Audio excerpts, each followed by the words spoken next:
زمانہ ختم اور اب میری نبوت کا زمانہ ہے. وہ یہ کہہ رہا تھا، مرتدین کہہ رہے تھے ہم اسلام کو مانتے نہیں ہیں، کوئی کہہ رہا تھا کہ میں زکوٰۃ نہیں دوں گا، کوئی کہہ رہا تھا کہ اسلام بس ختم ہو گیا، اس کا قضیہ ختم، پاک ہو گیا. اب جو ہے وہ دوبارہ وہی دوبارہ ہمارے مذاہب ہوں گے، وہی دوبارہ ہمارے رسم و رواج ہوں گے.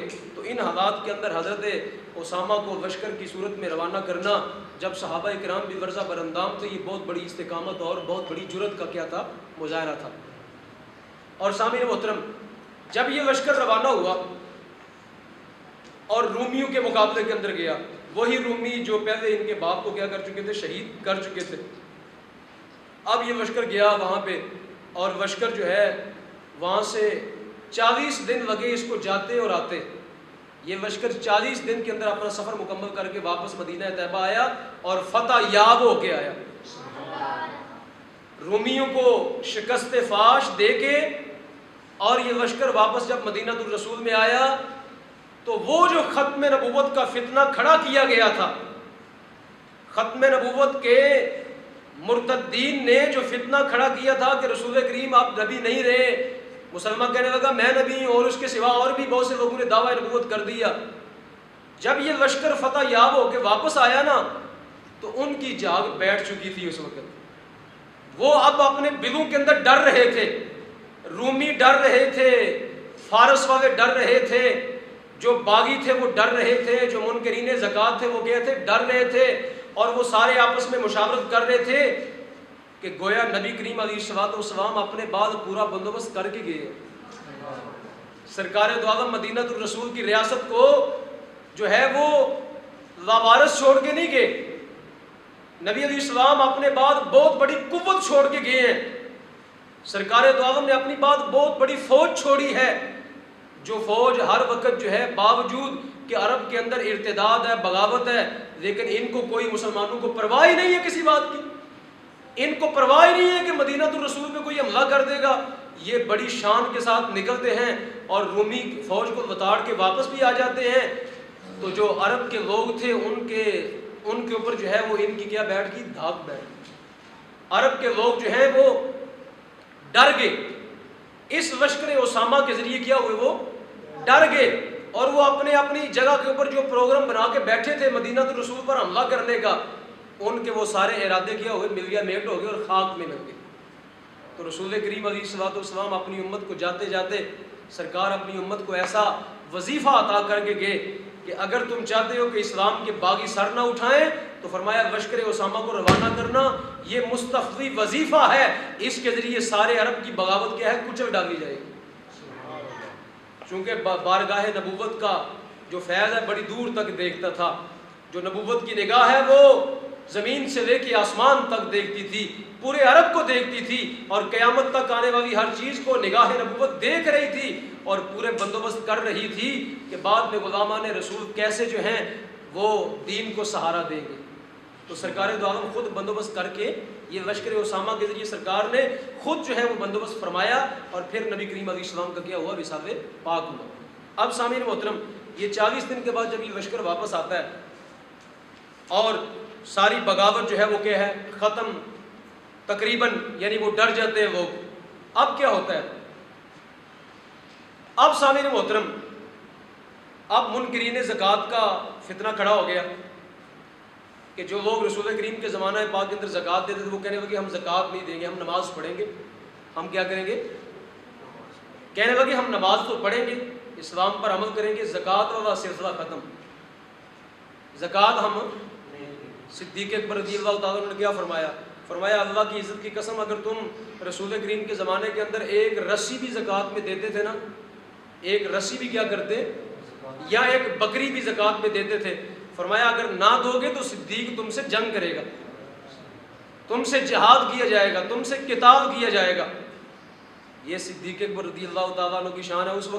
اس وقت بھی بڑے بڑے صحابہ نے کہا یا خلیفۃ الرسول یہ کلمہ تو پڑھتے ہیں، یہ نماز تو پڑھتے ہیں، ان سے جہاد کس طرح ہو سکتا ہے؟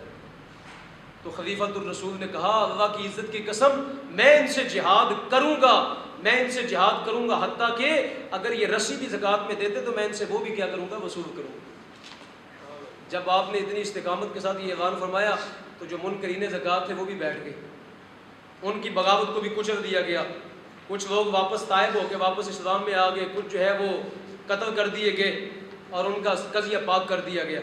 اب کچھ لوگ جو حسب و نسب کے اوپر کھڑے ہو گئے کہ ہمارا حسب بڑا ہے, ہمارا نسب بڑا ہے, ان کا بھی قضیہ پاک کر دیا گیا. صدیق اکبر رضی اللہ تعالیٰ نے ان کی طرف بھی لشکر روانہ فرمائے اور ان کی طرف جو ہے وہ آپ نے جہاد کے لیے لشکر روانہ فرمائے. ان کا بھی قضیہ ختم کر دیا گیا, ان کا بھی جو ہے معاملہ رفع کر دیا گیا. اب جو ہے وہ آخر میں عراق اور شام کی جنگوں کے لیے آپ نے روانہ فرمایا حضرت خالد بن ولید کو بڑا لشکر دے کے. فرمایا عراق اور جو شام کے علاقوں کی فتوحات ہیں وہ بھی کر کے آئیں. حضرت خالد بن ولید کے ساتھ ایک بڑا لشکر روانہ کیا گیا اور آپ نے عراق بھی فتح کر لیا, شام بھی فتح کر لیا. یہ صدیق اکبر رضی اللہ تعالیٰ عنہ کے دور میں ہوا. اور جو روم اور فارس کی جو ایرانی سلطنت تھی ان کے آپ نے بخیے ادھیڑے. حضرت خالد بن ولید نے وہاں پہ ڈینٹ ڈال دیے, ان کو بھی ڈال دیے. اب وہ اپنی اپنی جگہ بیٹھے ڈر رہے تھے کہ مسلمان کتنے طاقتور ہیں, اگر یہ بغاوت کا سلسلہ ہوتا ہے یہ اس کو بھی کچل دیتے ہیں, یہ رومیوں کو بھی کچل دیتے ہیں, یہ ایرانیوں کی سرحدات کو بھی لتاڑ کے آگے گزر جاتے ہیں, یہ شام بھی فتح کر لیتے ہیں, یہ عراق بھی فتح کر لیتے ہیں, اور یہ جہاد کا جذبہ ان کا ٹھنڈا ہی نہیں ہو رہا. اب وہ اپنے اپنے دلوں کے اندر کیا ہے بیٹھے ڈر رہے ہیں کہ اب ہماری باری آنے والی ہے. اب دشمنان اسلام جو ہے وہ ڈر رہے ہیں کہ اب ہماری باری آنے والی ہے. اسی اسنا میں اب چلیے اب ہمارے موضوع کی طرف آ جائیں. یہ سارے واقعات بیان کرنا کیوں مقصود تھا؟ یہ اس لیے مقصود تھا واقعات بیان کرنا کہ صدیق اکبر رضی اللہ تعالیٰ عنہ کی استقامت دکھانا مقصود کہ جب یہ جنگیں لڑی گئیں تو تبھی جو ہے وہ اسلام کے خلاف سارے فتنے کیا ہوئے, کچل دیے گئے اور اسلام کو سر بلند کیا گیا. اب جو ہے حضرت صدیق اکبر رضی اللہ تعالیٰ عنہ نے اب لشکر روانہ فرمایا کس کی طرف؟ یمامہ کی طرف. اب باری آئی ختم نبوت کی جنگ لڑنے کی باری ہے. سارے صحابہ کرام کا اجماع ہوا اس بات پر. کس بات پر؟ کہ نبی کریم علیہ السلام کے بعد کوئی نبی اب قیامت تک نہیں آئے گا. اور آپ کو پتہ ہے صحابہ کرام کا اجماع جو ہے اجماع, اس کے بارے میں اصول کی کتابوں میں یہ بات لکھی ہے کہ جس بات پر صحابہ کرام اجماع کر لیں بطور نص کر لیں, یعنی سارے بول کے اجماع کریں, یا کچھ جو ہے وہ چپ کر کے اور کچھ جو ہے بول کے سکوت کے ساتھ اور نص کے ساتھ, تو یہ صحابہ کرام کا اجماع کس طرح کا ہے؟ یہ ایسے ہے جس طرح اللہ کے قرآن کی ایک آیت, اللہ پاک کے قرآن کی, جس طرح اللہ پاک کے قرآن کی ایک آیت معتبر ہے, جس طرح اللہ کا قرآن معتبر ہو جاتا ہے, صحابہ کرام کا اجماع جو ہے یہ قرآن کی آیت کے طرح کیا ہے, معتبر ہو. سارے صحابہ نے اس بات پر اجماع کیا. کس بات پر؟ کہ رسول کریم کے بعد اب قیامت تک کوئی نبی نہیں آئے گا. یہ صحابہ کا اجماع ہوا اس بات پر, اس مسئلہ میں. تو گویا یہ کیا ہوا؟ قرآن کی آیات پہلے ہی موجود ہے, ما کان محمد ابا احد من رجالکم, حضور کی ختم نبوت پر قرآن کی آیات پہلے ہی موجود ہے. ایک نہیں 100 سے زیادہ آیات ہیں, اور احادیث رسول پہلے ہی موجود ہیں. ایک نہیں, دو نہیں, 100 نہیں, 200 سے زیادہ احادیث مصطفیٰ موجود ہیں. پھر اس کے بعد صحابہ کرام کا اجماع بھی ہو گیا کہ رسول کریم کے بعد اب قیامت تک کوئی نبی نہیں آئے گا, اور جو دعویٰ نبوت کرے گا وہ کافر ہوگا, منکر ہوگا, مرتد ہوگا, اور وہ ریاست اسلامیہ کیا کرے گی؟ اس کا قضیہ پاک کرے گی, اس کا وجود مٹا دیا جائے گا, اللہ کی سرزمین پہ اس کو زندہ رہنے کا حق نہیں ہوگا. جب یہ اجماع ہو گیا اب صحابہ کرام کو اب 2 لشکر روانہ فرمائے حضرت صدیق اکبر رضی اللہ تعالیٰ عنہ. اب جو ہے وہ جنگ یمامہ کا واقعہ جو آپ کو بتانا مقصود ہے, جو ختم نبوت کے لیے اسلام کی پہلی جنگ لڑی گئی, جو آج آپ کو بتانا مقصود ہے, آپ اس کی طرف چلتے ہیں کہ آج مرزائی اور قادیانی دعویٰ نبوت کر کے بیٹھے ہیں, تو ہم کہتے ہیں ہم تمہیں صحابہ رسول کی زندگی سے دکھاتے ہیں کہ انہوں نے تو رسول کریم کے بعد کسی خانہ ساز نبی کا وجود زمین پہ برداشت نہیں کیا, زمین پہ کسی کا وجود, کسی جھوٹے مدعی نبوت کا وجود برداشت ہی نہیں کیا, اور اس کے لیے انہوں نے صحابہ کرام کی بڑی فورس جو ہے وہ اس جنگ کے اندر دھکیل دی, اور صدیق اکبر رضی اللہ تعالیٰ عنہ نے آپ نے خود اس جنگ میں شریک ہونے کا ارادہ فرمایا. حضرت علی مرتضیٰ شیر خدا کرم اللہ تعالیٰ وجہ کریم, آپ نے منع کر دیا, آپ آگے کھڑے ہو کے کہنے لگے خلیفۃ الرسول آپ اس جنگ میں شریک نہیں ہوں گے, مدینہ الرسول کو خالی نہیں چھوڑا جائے گا, ورنہ آپ تلوار لے کے خود نکل پڑے کہ ختم نبوت کی جنگ میں بھی جانا چاہتا ہوں. اچھا اب جو ہے آپ نے 2 لشکر روانہ فرمائے, 2 لشکر روانہ فرمایا آپ نے. 2 لشکر آپ نے روانہ فرمائے اور آپ نے ان کو مسلمہ کذاب کی طرف بھیجا، لیکن مسلمہ کذاب ایک بڑی طاقت جمع کر کے بیٹھا ہوا تھا۔ 70,000 کا لشکر چھوٹا سا لشکر نہیں ہوتا، اور وہ لوگ اس کے ایسے تھے، اس نے ایسا ان میں جادو کیا ہوا تھا کہ وہ مرنے سے نیچے بات ہی نہیں کرتے تھے۔ وہ کہتے ہیں کہ ہم اپنے جھوٹے نبی کی ناموس پر ہر صورت میں مرنا چاہتے ہیں، ہر صورت میں مرنا چاہتے ہیں، ہم اس سے پیچھے ہٹنے کے لیے ایک قدم بھی تیار نہیں ہے۔ یہ مسلمہ کذاب یہ اتنا باغی اسلام کا شخص تھا کہ جب اس نے دعویٰ نبوت کیا نا تو یہ اپنی لوگوں کو کرامتیں بھی دکھاتا تھا، لیکن اللہ رب العالمین چونکہ اس کو جھوٹا تھا اور اللہ نے اس کو جھوٹا ثابت کیا، یہ جب کوئی کرامت دکھاتا ہے اس کی الٹی ہو جاتی، تاریخ کی کتابوں میں کیا سب وہ الٹ ہو جاتا۔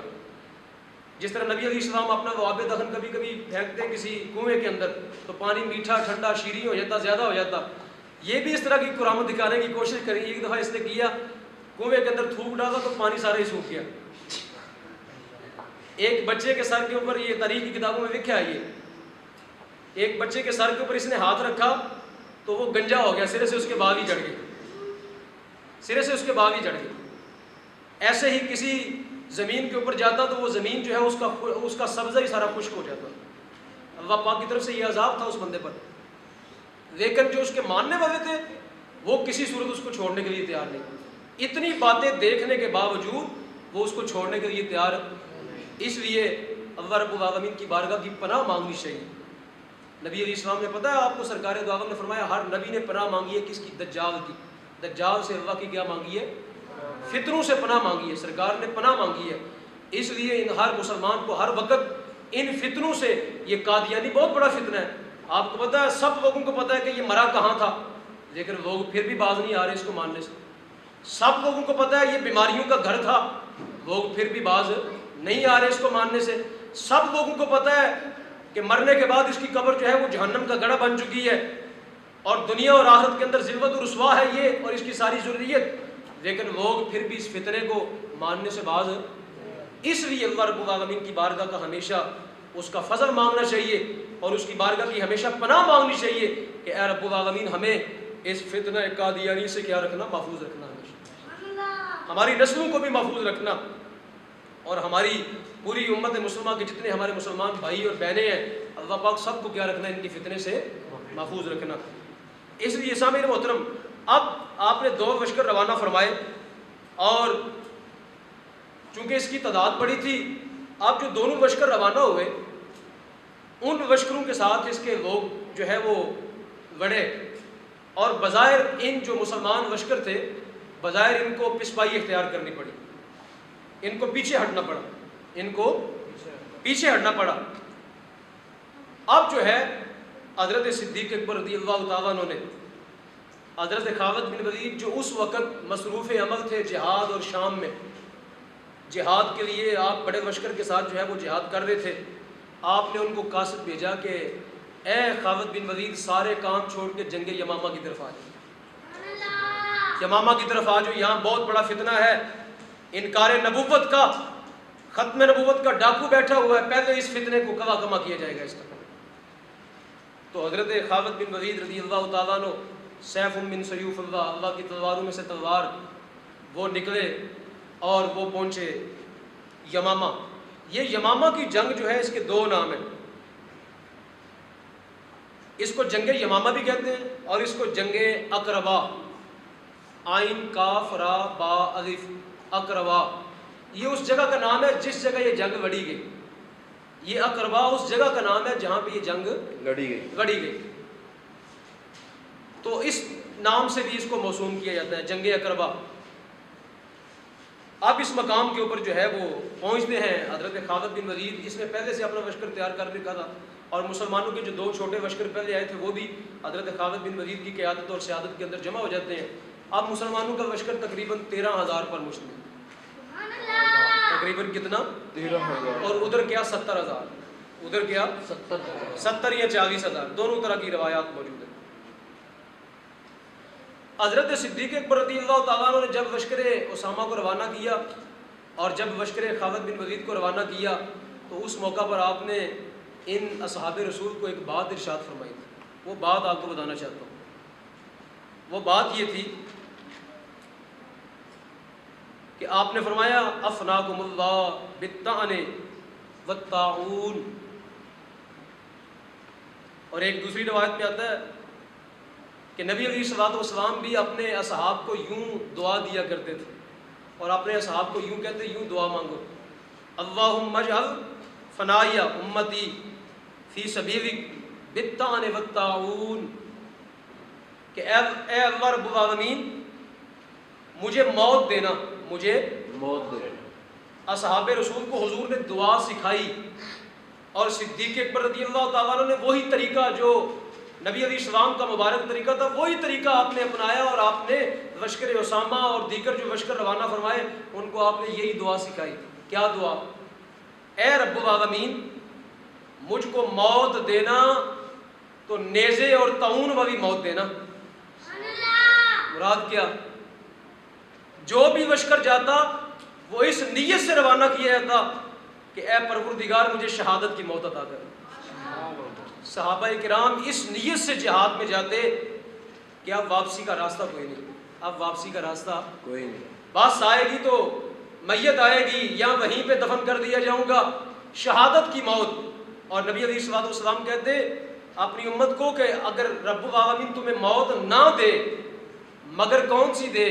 تان والی اور طاعون والی۔ تان کہتے ہیں کس کو؟ نیزے کو۔ کس کو کہتے ہیں؟ نیزے سے۔ اور طاعون کہتے ہیں، آپ کو پتہ ہے جو طاعون کی بیماری پھیلتی ہے، چونکہ وہ بھی شہادت کی موت ہے، وہ بھی کیا ہے؟ شہادت کی تو موت۔ نبی کریم علیہ الصلوۃ والسلام اپنی امت کو یہ طریقہ سکھاتے کہ اللہ سے موت مانگو، یا تو نیزے والی موت آئے یا طاعون والی موت آئے۔ تو سامعین محترم، یہ تھا اصحاب رسول کی تربیت کا سلسلہ رسول کریم اپنی مبارک زندگی کے اندر۔ اور پھر حضرت ابوبکر صدیق رضی اللہ تعالیٰ عنہ نے جب ختم نبوت کا لشکر روانہ فرمایا تو اس کے اندر بھی یہی تعلیم دی کہ تمہیں اللہ کی بارگاہ میں شہادت مطلوب ہے، تمہیں اللہ کی بارگاہ میں کیا ہے؟ شہادت مطلوب ہے، واپسی کا راستہ کوئی نہیں، یا تو شہید ہو کے آنا یا پھر جو ہے فتح یاب ہو کے آنا، یا پھر کیا ہونا؟ فتح یاب ہو کے۔ تو سامعین محترم، حضرت صدیق اکبر رضی اللہ تعالیٰ عنہ نے یہی جو ہے وہ دعا تعلیم فرمائی، نبی علیہ السلام نے بھی جو دعا تعلیم فرمائی۔ اب سامعین محترم، یہ لشکر روانہ ہوا حضرت خالد بن ولید کے ساتھ، یہ لشکر جو ہے وہ مقام اقربا کے اوپر پہنچا۔ اس کی عمر تقریباً 100 سال تھی۔ یہ جو مسلمہ کذاب ہے اس کی عمر تقریباً، جب اس نے دعویٰ نبوت کیا تو اس کی عمر تقریباً 100 سال تھی اس وقت، اور یہ بڑا شاطر تھا، قبیلہ بنی حنیفہ کا یہ سردار تھا، اور وہ عورت اسلام کے اندر جس ایک عورت نے بھی دعویٰ نبوت کیا، نام پتہ ہے آپ کو اس کا نام کیا ہے؟ سجا بنت حارث، سجا بنت حارث تمیمی، یہ قبیلہ تمیم کی عورت تھی، اس نے بھی دعویٰ نبوت کیا۔ بعد میں پھر ان دونوں نے شادی کر لی آپس میں، یہ عورت جو داعیہ تھی اور یہ جو مسلمہ کذاب ہے، اس نے آپس میں شادی کر دی، اور ان دونوں کا لشکر ایک جگہ جمع ہو گیا۔ دونوں کے لشکر تھے، اب ان کی تعداد کیا ہوئی؟ اور بھی بڑھ گئی، ان کی تعداد کیا ہوئی؟ اور بھی بڑھ گئی۔ اب ان کی تعداد جو ہے وہ اور جب بڑھ گئی تو اب مسلمانوں کے خلاف ایک ان نے بہت بڑی طاقت جمع کر رکھی، بہت بڑی طاقت، حتیٰ کہ مدینہ الرسول کے جو صحابہ رسول ہیں انہوں نے یہ بات تاریخ کی کتابوں کے اندر لکھی ہے، انہوں نے یہ کہا کہ اس جیسا لشکر نہ ہم نے پہلے دیکھا کبھی نہ بعد میں دیکھا، جو سامان حرب و ضرب اور جو طاقت اور جو افراط زر اور جو اس پر مر مٹنے کا جذبہ، جو اس کے ماننے والے تھے ان کا مر مٹنے کا جذبہ، اصحاب رسول کہتے ہیں اس جیسی جنگ نہ ہم نے پہلے لڑی اور نہ ہم نے بعد میں لڑی۔ یہ صحابہ رسول نے انہوں نے اپنا تجزیہ پیش کیا۔ اب جو ہے وہ حضرت خالد بن ولید رضی اللہ تعالیٰ عنہ نے اس جنگ کے لیے تیاری پکڑی۔ یہ اتنا خبیث تھا کہ اس نے بندے سارے آگے کھڑے کیے ہوئے تھے اور جو اپنا سامان تھا وہ پیچھے لشکر کے پیچھے رکھا ہوا تھا، تاکہ جو ہے وہ مال غنیمت جو مسلمانوں کے ہاتھ لگا بعد میں، وہ اس نے بعد میں پیچھے رکھا ہوا تھا، تاکہ یہ ہم سارے مریں گے تو پھر یہ مال غنیمت تک پہنچے۔ تو اس نے بڑے